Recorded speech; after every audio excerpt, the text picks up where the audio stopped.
우리 이야기 좀 할까? 지금은 좀 바빠서요. 그렇습니다.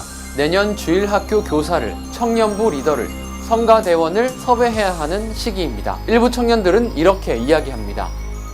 올해 진짜 너무 힘들었거든요. 내년엔 좀 쉬고 싶어요. 하지만 목사님들도 고충이 없는 건 아닙니다.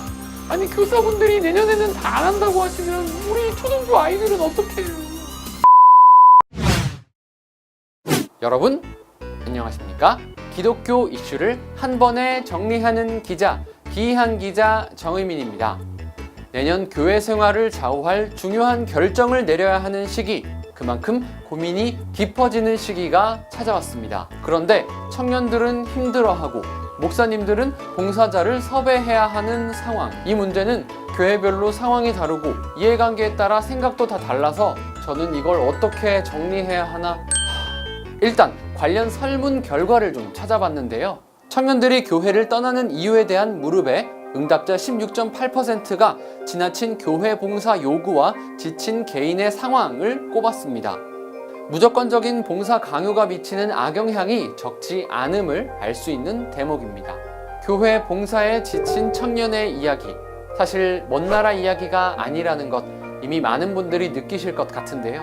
그렇다면 여러분들의 고민을 돕기 위해서 제가 좀 더 근본적인 이야기를 해보겠습니다. 교회 봉사 꼭 해야 할까요? 교회는 예수 그리스도를 머리로 한 구원받은 성도들의 한 몸 이룬 공동체입니다.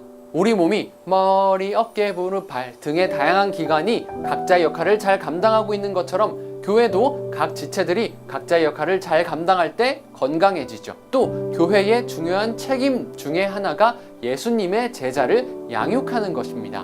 이 같은 책임을 잘 감당하기 위해서라는 관점에서 보면 그리스도인이라면, 교회라면 섬김과 봉사는 어쩌면 필수라고도 말할 수 있겠습니다. 그런데 섬김과 헌신이라는 이름으로 봉사를 강요하게 된다면 그건 무급 노동이 될 우려가 있습니다. 봉사자가 충분한 신앙교육을 받지 못해서 교회와 공동체에 대한 인식이 부족한 청년이라면, 혹은 청년들을 교회의 노동력으로만 인식하는 분위기 속에서 다양한 봉사로 영적으로나 육적으로나 지쳐있는 청년이라면, 그럼에도 불구하고 교회를 위해서라는 이유로 소통 없이 봉사를 떠맡게 된다면 그건 교회에게도, 봉사를 떠맡은 이에게도 독이 될 수 있습니다. 교회 봉사란 예수님의 몸된 공동체를 위한 자발적인 섬김과 헌신이어야 할 겁니다. 내가 청년 때는 교사도 하고 성가대도 하고 다 했어, 이렇게 말씀하시는 분이 있다면 이렇게 되물어 보세요. 봉사란 무엇인가? 사실 제가 오늘 드린 이야기는 이미 여러분들이 다 알고 계시는 조금은 뻔한 이야기였을지도 모르겠습니다. 하지만 이런 기본적인 것들이 지켜지지 않아서 벌어지는 안타까운 일들이 여전한 것 같아서 조금은 씁쓸한 마음이었습니다.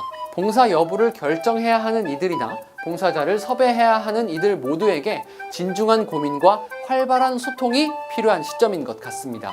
기본적이지만 너무나도 중요한 지점에서부터 함께 고민을 시작해보는 건 어떨까요?